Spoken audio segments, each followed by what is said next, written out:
The hair on the back of the cook's neck stood up. It felt like he was being watched. He turned around. Nothing. It was Nellis Air Force Base in the middle of the night. The mess hall was empty. All the men were asleep in the barracks. The only people awake were him and a couple of guards at the front gate. The only reason he was up was to grab a little extra chow. One of the perks of being a cook, you get the keys to the kitchen. Then he heard rustling. He turned and something flashed in the corner of his eye. Something small and white, and it moved fast. A door quietly squealed open. Then he heard steps running into the desert. He caught glimpses of something white darting through the brush. He thought it was too big to be a rat, but maybe a coyote? He wasn't sure. Whatever it was, he didn't want it rooting around his kitchen. He picked up a rock and threw it toward the noise. Then he heard a whimper. As he reached his arm back for another throw, he felt a hot pain shoot through his body. He dropped the rock. He was paralyzed by pain and by fear. Then he heard a woman's voice from inside his own mind. She said, "Stop or die." The pain dissipated. As soon as he could move, he bolted back inside the kitchen. He locked the door behind him, terrified. He had no idea where the voice came from, but he knew one thing for sure. It wasn't human.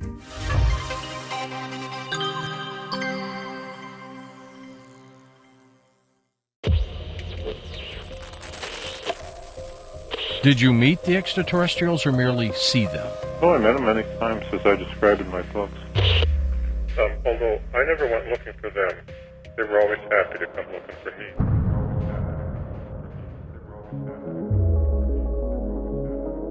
It was March 1965 when Charles Hall arrived at Nellis Air Force Base in the Nevada desert. He was fresh out of basic and excited to see his new post.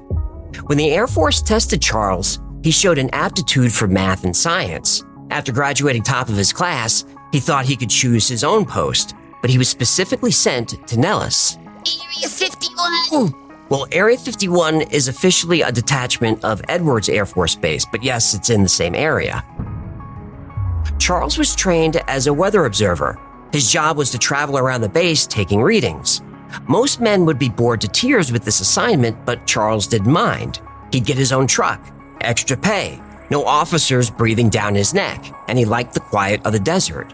If he needed to blow off some steam, Las Vegas was close by. Plus, Charles had a friend on base. His buddy Dwight recommended him for the job. Charles was grateful for the opportunity. That night after he settled in, Charles and Dwight got to talking. They chatted about the base, how bad the food was, which officers were good guys, which ones to avoid, typical soldier talk. Then suddenly, Dwight got very serious. Look, Charlie, summer's coming. You have to keep your eye out for Range 4 Harry. Old Harry likes it hot. He hides in the mountains during the winter. But once it warms up, he comes down to Indian Springs. He likes to run around on the dry lake bed up on Range 4. When you're up there, be careful. Range 4 Harry? Charles had no idea what Dwight was talking about. He asked if this was some hermit who hid in the mountains. Yeah, I knew it would be crazy enough to run around a nuclear bombing range. Well, that's what Charles thought. Dwight frowned and shook his head. Then he told Charlie the story of Range 4 Harry. Back in '54, there was an atomic bomb test over at Frenchman Flats. Harry is a horse who came too close to the blast. Not close enough to be vaporized, but close enough that something happened to him. Now, he gives off a white glow. If you see him, do not approach Range 4 Harry, and don't look at his face. He's not like a normal horse. Officers say he's more human-like, with large blue eyes and a long white tail. Charles stared at Dwight for a long moment, then exploded into laughter. He expected some kind of hazing at his new post, and he figured Range 4 Harry was supposed to spook the new guy, but he wasn't falling for it. I'm serious, Charlie. While you're at Range 4, don't take any risks. The last guy who got too close to Harry was John Zimmerman. I don't want you to end up like him. Charles laughed and promised to be careful. Still, he wasn't buying any of this nonsense. The next day, Charles was in the infirmary's waiting room. He needed a routine physical before going out into the field. The nurse on duty caught him chuckling to himself. She asked what was so funny. Charles recounted Dwayne's Range 4 Harry story and the fate of John Zimmerman. The nurse's face dropped. She said, "I'll be right back." Charles heard her opening and closing a metal cabinet. When she returned, she said, "I'm not supposed to show you this, but since you're going to Range 4, you need to know what's out there." It was Zimmerman's medical folder. Inside were 4 pictures.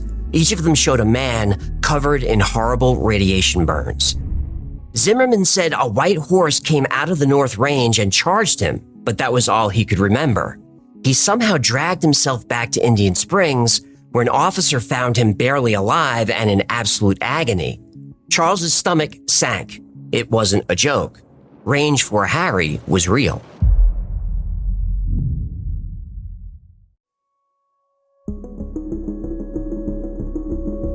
Charles finally met Sullivan, the man he'd be replacing.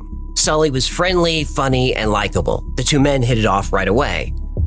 Sully took Charles on a tour of a few weather shacks out in the ranges. One of the shacks was locked, so they couldn't access the equipment to take their readings. Sully told Charles to just write down any numbers. Yeah, government precision. Well, Charles reminded Sully that they only checked out 3 weather shacks. There were still 4 more, range 1, 2, 3, and 4. Sully's demeanor changed immediately. He said he'd take Charles to the other weather stations, all except range 4. When they got to range 1, Sully wouldn't leave the truck. He was terrified. He told Charles if he wanted to check out the weather shack, he'd have to go on his own. Sully said he'd keep a lookout, and if he saw anything, he'd go back to base for help. He told Charles, "If you hear me leave, lock yourself in the shack and wait. I'll come back for you." Yeah, I don't like this plan. Well, Charles asked if Sully was talking about Range 4 Harry, and Sullivan snapped at him and said there's no such thing.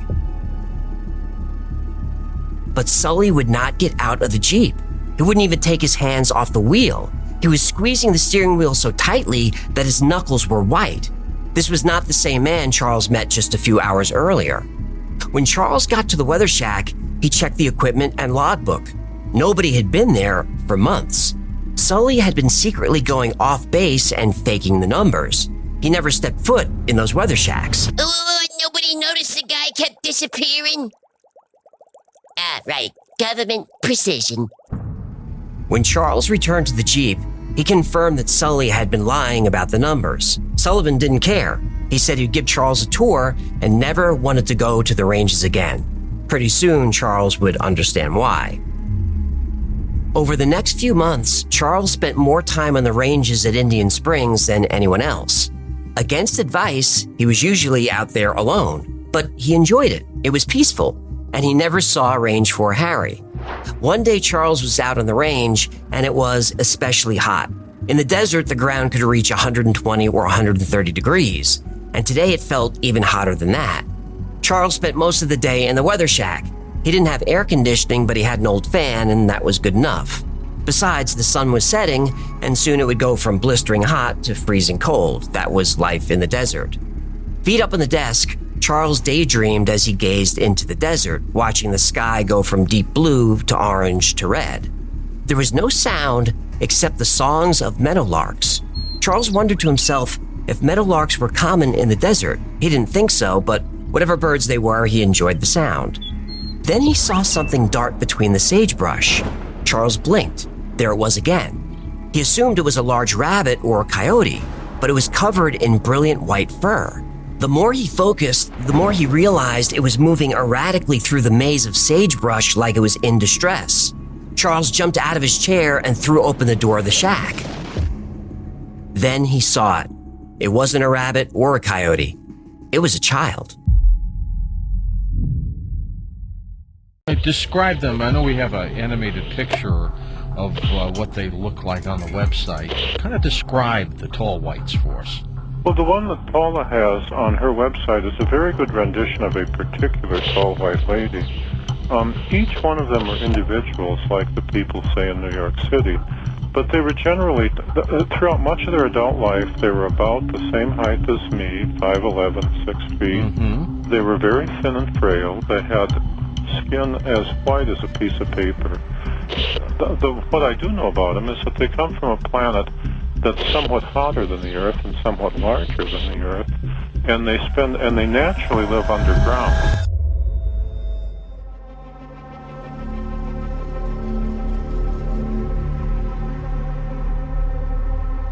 The girl was barely 3 feet tall, and her skin was chalk white. She wore a silver jumpsuit and boots, and her hair was brilliant white blonde. Behind her bright blue eyes, she looked as terrified as Charles. She was tangled in the brush. He called out to her. He said there's no reason to be afraid. He wasn't going to hurt her. He cleared the sagebrush around her so she could easily get out, but he made himself clear that he wouldn't touch her. On a nearby fence post, he left a canteen of water. He said if she was lost, he would help her. All she had to do is ask. Charles turned back toward the shack. That's when he heard something crashing through the brush. It was big, and it was moving fast, and it was getting closer. Charles turned and saw something, a man, a very tall man. He had the same features as the little girl, pale skin, white hair, silver suit, and he was charging right at Charles. The sounds of the meadowlarks now became screeches. The peaceful desert had become chaos. Charles jumped back in the weather shack and barricaded the door. Did he just see Range 4 Harry? Charles wasn't sure, but he was sure that these people weren't human. Charles waited for what felt like hours. It was the middle of the night, and the desert was pitch black. The songbirds and the screeching had finally stopped. The only sound was a gentle rustling of wind through the brush.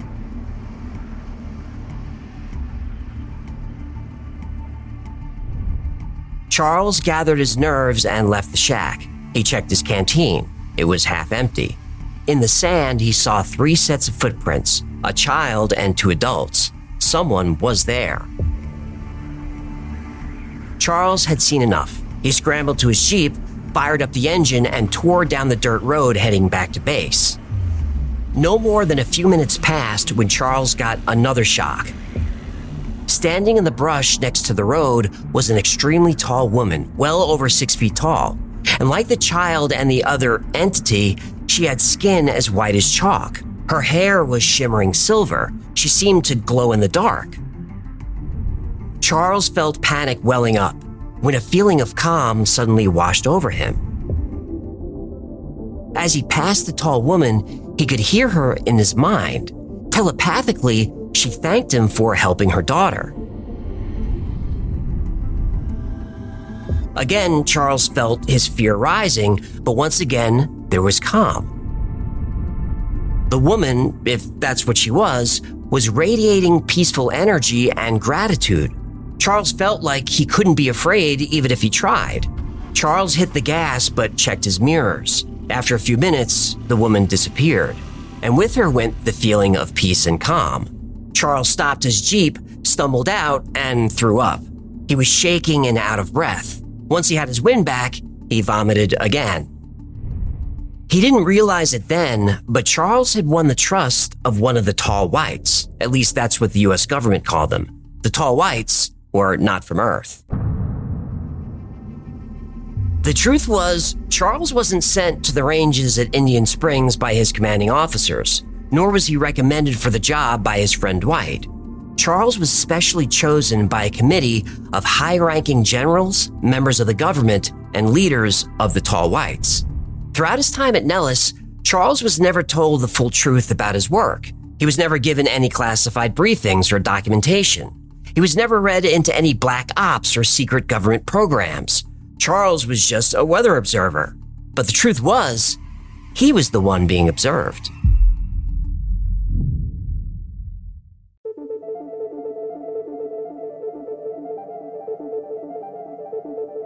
Late one night in 1896, Colonel H.G. Shaw was traveling in horse and buggy near Lodi, California.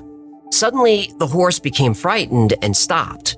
In the middle of the road were 3 7-foot-tall beings. The colonel described their skin as so white it looked like polished ivory. Looking up, we beheld 3 strange beings. They resembled humans in many respects, but still, they were not like anything I had ever seen. They were nearly or quite 7 feet high and very slender. They were possessed of a strange and indescribable beauty. Colonel Shaw said they didn't speak, but they made warbling sounds like birds. You can actually find this whole story online. It made the front page of the Stockton Evening Mail on November 25th, 1896. This is the first modern report of the tall white aliens, but their story on Earth goes back millennia. Paul Hellyer, the Canadian Defense Minister, was one of the first high-ranking government officials to acknowledge the alien presence. He became interested after a squadron of UFOs was mistaken to be Soviet aircraft. The investigation was launched into this whole subject, and a document was prepared which concluded that at least 4 species had been visiting Earth for thousands of years. You're probably familiar with a few of these species. There are a few variations of the greys, which are described as being under 4 feet tall with large heads and large black eyes. There's a species called the Nordics, which are very human-like. There are the tall whites and a few others. Other species that I learned about not too long ago was called the tall whites. For years, it was rumored that at least one, or perhaps more than one, race of aliens made a deal with the United States government in early 1954. The defense minister agrees. There are live ETs on Earth at this present time, and at least 2 of them probably working with the United States government. Nobody knows the specifics of the arrangement. Yeah, the shadow government knows. Well, yeah, they do, but the public doesn't. The best guess is that the U.S. would allow the aliens to build facilities on Earth without disruption. The U.S. would also allow aliens to abduct American citizens as long as they provided the government with the list of abductees.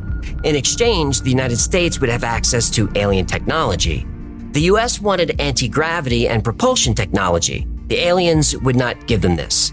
They felt that humans were too violent and dangerous to be let out of our cage, which is this planet.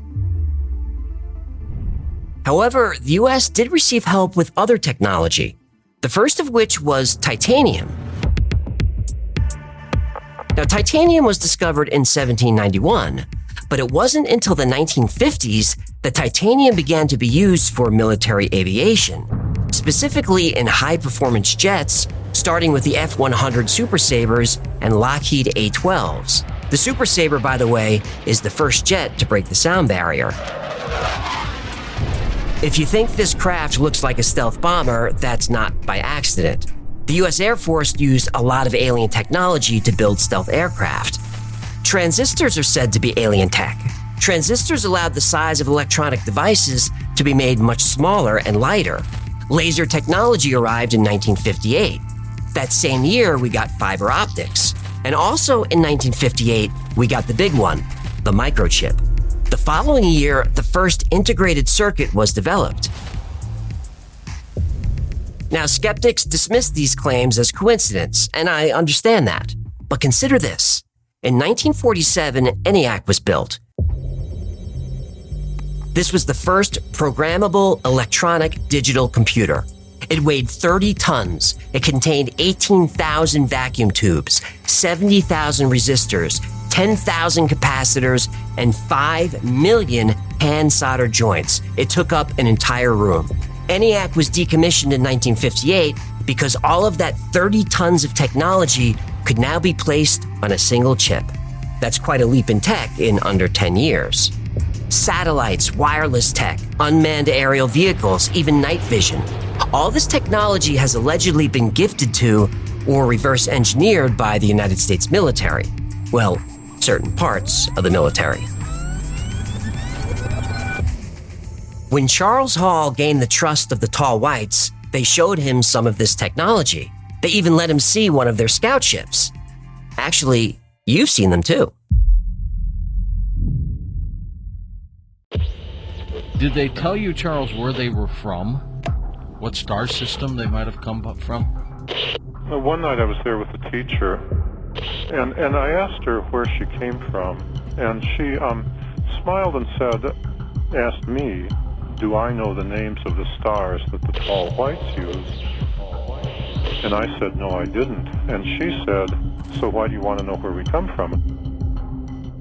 However, one night they were standing around me, and I mentioned the star Arcturus, and they all got real nervous. Charles formed a friendship with the tall white woman whose child he helped find. She went by the name The Teacher. Charles later met Range 4 Harry, who is definitely not a radioactive horse. Range 4 Harry is a high-ranking tall white alien.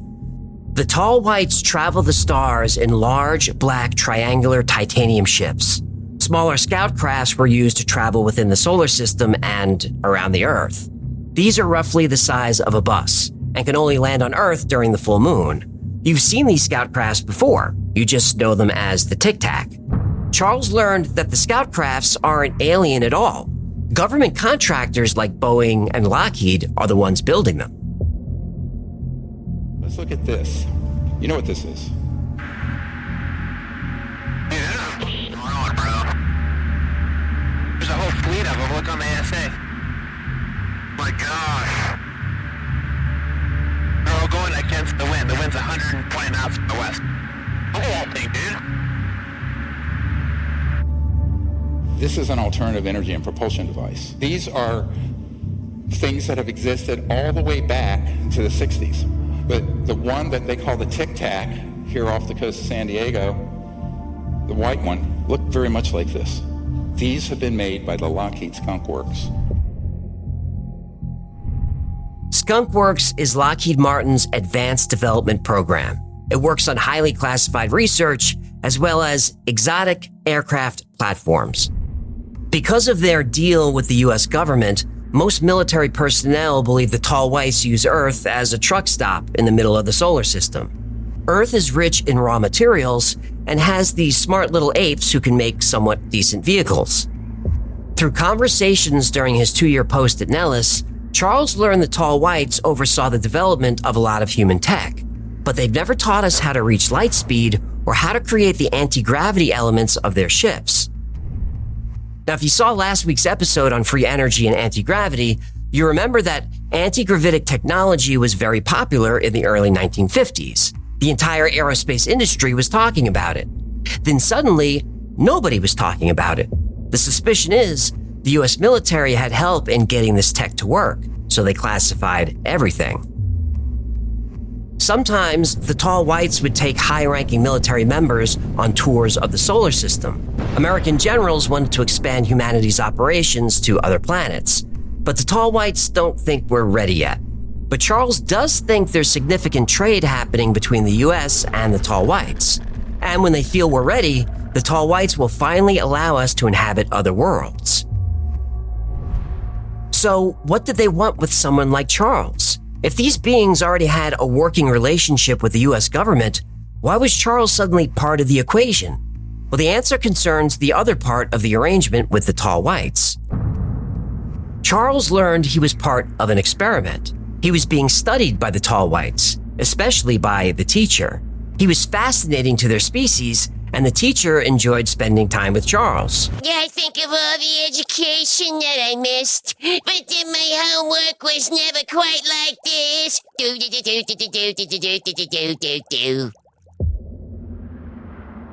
The teacher taught Charles about her people, and he taught her about humans. Charles spent so much time with her that he became known as the teacher's pet. Get it bad, get it bad, get it bad. I'm half a teacher. The tall white... Get it bad, so bad. I'm half a teacher. Yeah, I'm just trying to liven things up. Go ahead. The tall whites can speak English, but their natural voices are far higher and lower in range than humans. Their natural speech has been compared to songbirds. While tall whites may appear somewhat human, their abilities are quite different from ours. They possess the power to project powerful emotions into the human consciousness. They can also sense the emotional state of the humans they encounter.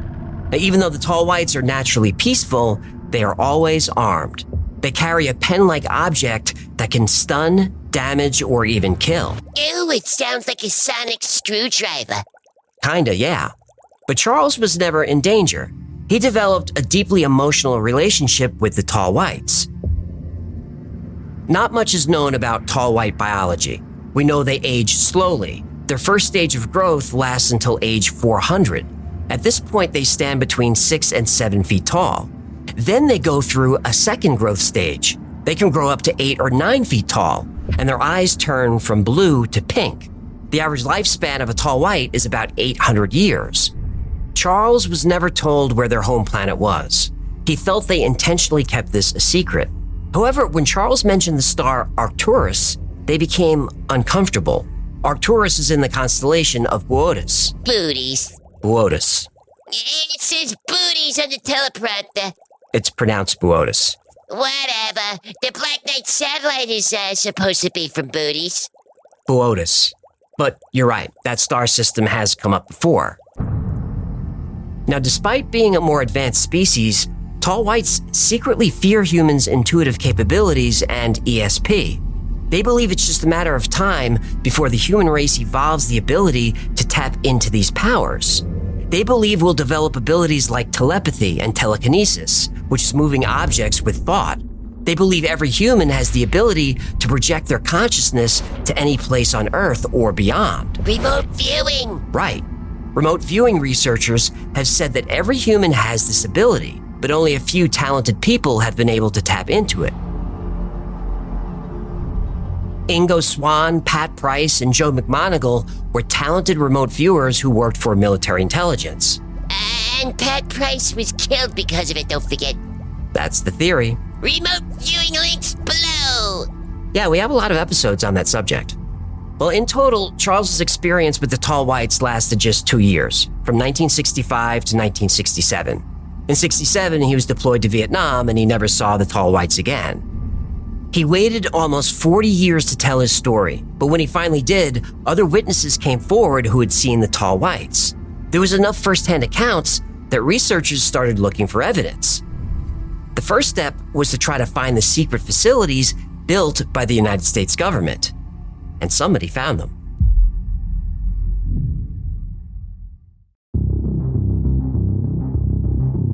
When Charles Hall wanted to release his book Millennial Hospitality in 2002, no publisher would take it on, and that was a mistake. He self-published and the book was a hit.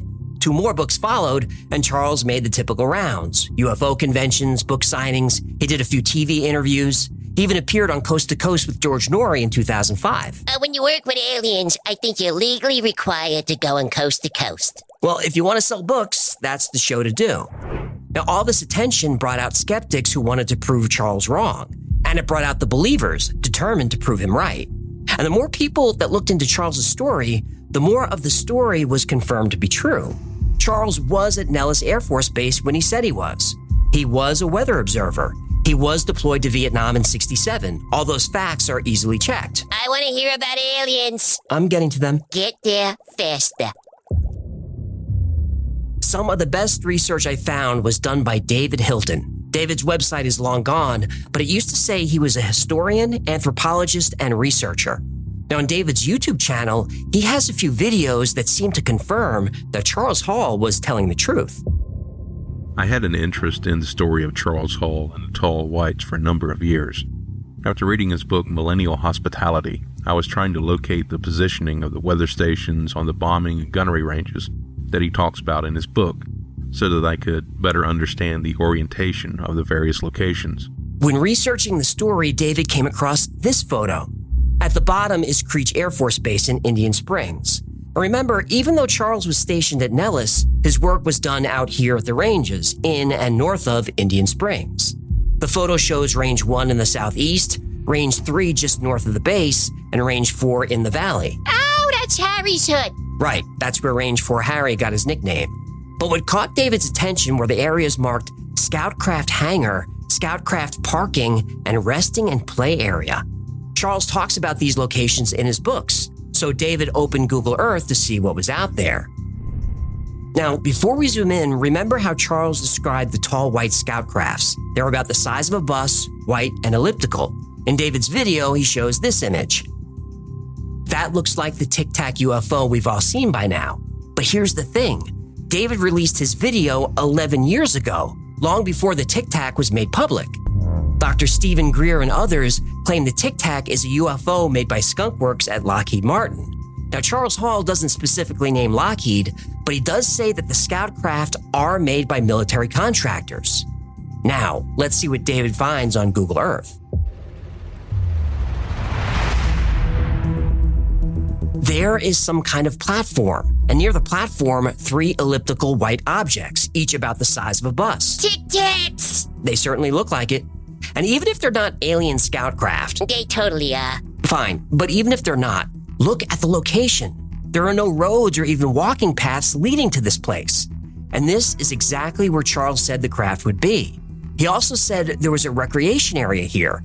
That platform could be what he's talking about. Tall white shooting oops? Could be. So David and people in his audience started scouring Google Earth around the old bombing ranges. Oh, did they find more alien playgrounds? Yep, lots more. One of the first sites listed on the video is just off the end of the runway at Creech Air Force Base. This seems to agree with Charles Hall's story of the aliens coming onto the base from the northwest corner at the end of the runway.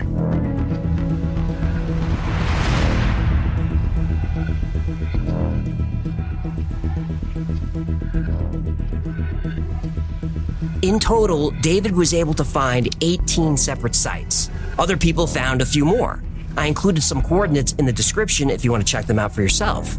Now, some of the locations David shows have been scrubbed by Google Earth. Predictable. But his video is from 2013, so we can see the locations before they were erased. Most of them are man-made structures, but with no apparent access. Yeah, because you access them from underground. That is the theory. But building a tunnel system of this size underneath the bombing range would be an enormous undertaking and extremely expensive. If such a project did indeed occur, you'd expect there to be evidence. There's evidence, isn't there? Yep. Yahtzee! Not only is there evidence of a major construction project, there's evidence of a black budget cover-up. Yahtzee.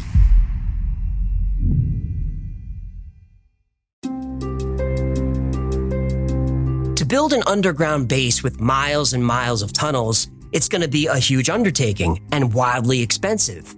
But there's evidence that this project did happen. In January 1951, an article was published in the Las Vegas Review-Journal, and the headline is, Indian Springs Project Key to Defense Plans. The project is said to cost $300 million, and that's in 1951. In today's money, that would be $3.6 billion. For comparison, that's about what it cost to build the Freedom Tower in New York. The article said most of the money was to build housing and offices. Look at the base. Do you see billions of dollars worth of construction anywhere? I don't. So where'd the money go? Again, the credit goes to David Hilton for tracking down this information. According to the article, the contract was awarded to the McKee Construction Company in El Paso, Texas. Government contracts are public information. So let's look at the records the McKee Construction Company has for this job. Job number 1267. Description, alternate test site facilities. Location, Las Vegas, Nevada. Contract started on December 23, 1950 and ended May 23, 1951. Total contract cost, $680,000. My math isn't my strong suit, but about 299 of that $300 million is missing. Black budget! It looks that way, but we don't know for sure. Even the article from 1951 says, quote, the actual details of the program are cloaked in a security blackout. When Las Vegas residents learned about the huge construction project, locals contacted the base looking for work. They were told the military would be using no outside labor for this project. But that $300 million went somewhere. If we don't see that money spent above ground, there's only one other place it could be. Underground? Yup. Holy sh...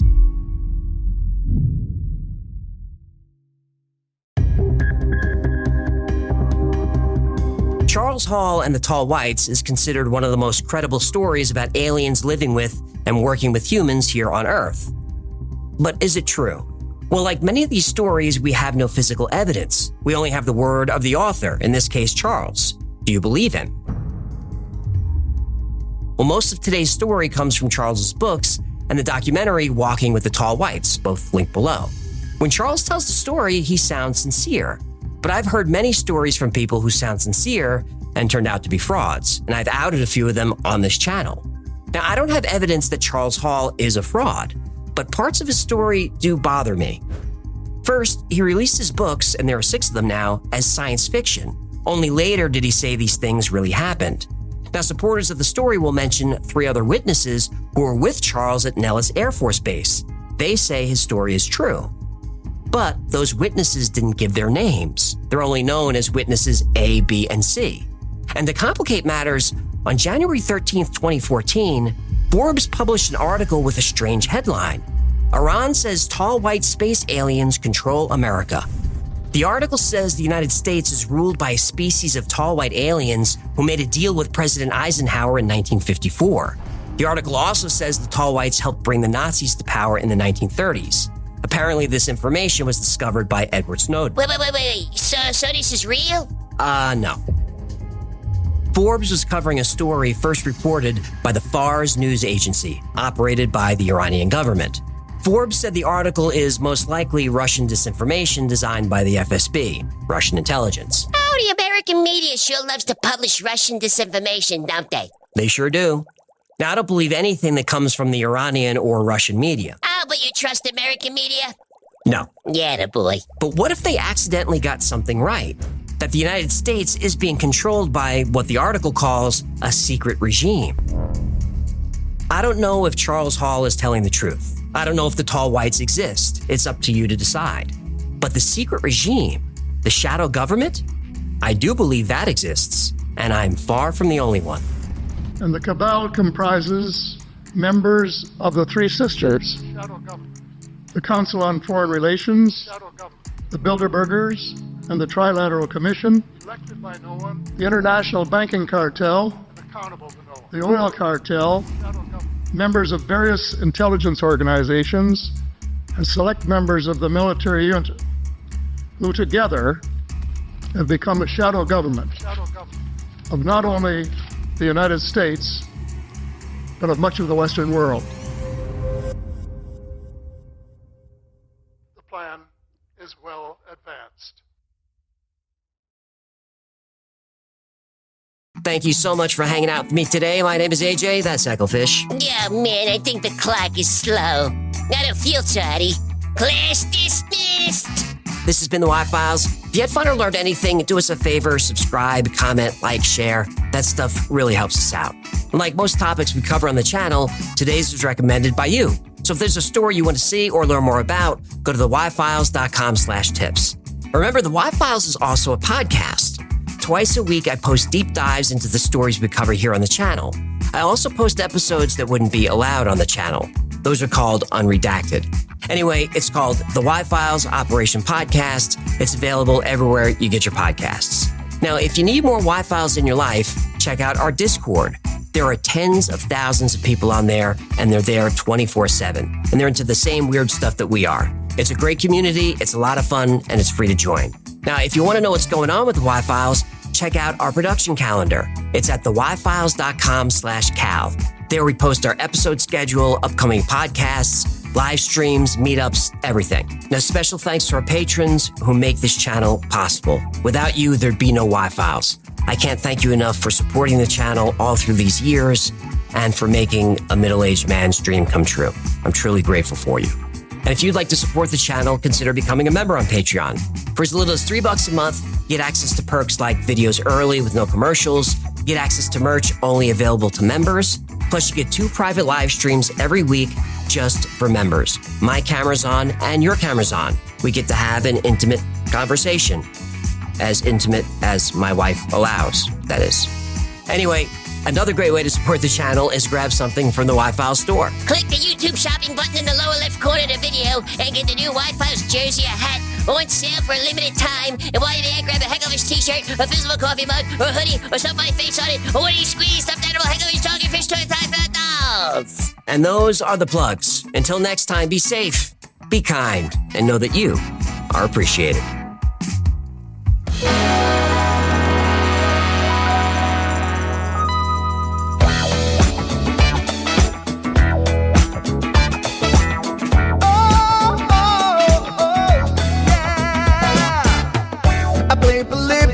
In Area 51, a secret code inside the Bible said I would.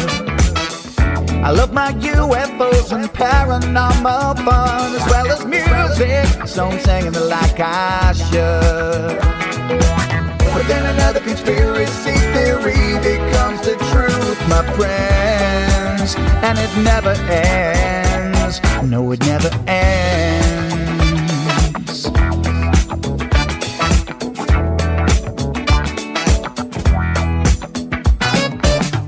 I feel the crap cat and got stuck inside Mel's hole with MK Ultra, being only too aware. Did Stanley Kubrick fake the moon landing alone on a film set, or were the shadow people there?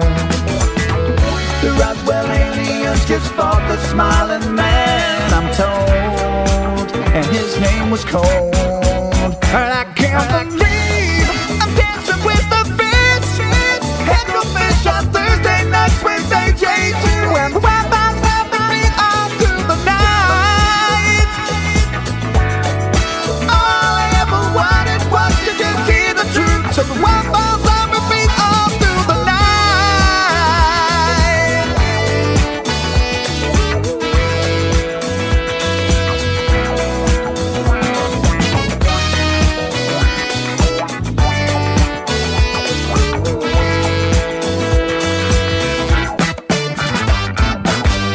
The Mothman sightings and the solar storm still come to Agatha, the secret city underground.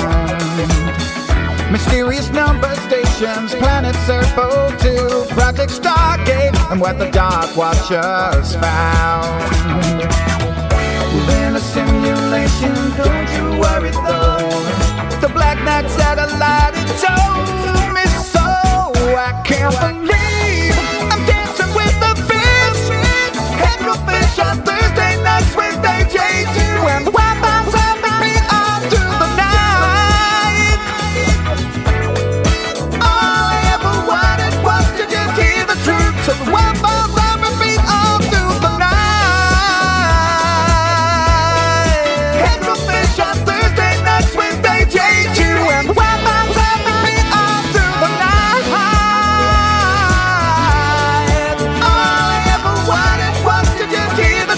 So the Wi-Fi's helping me all through the night.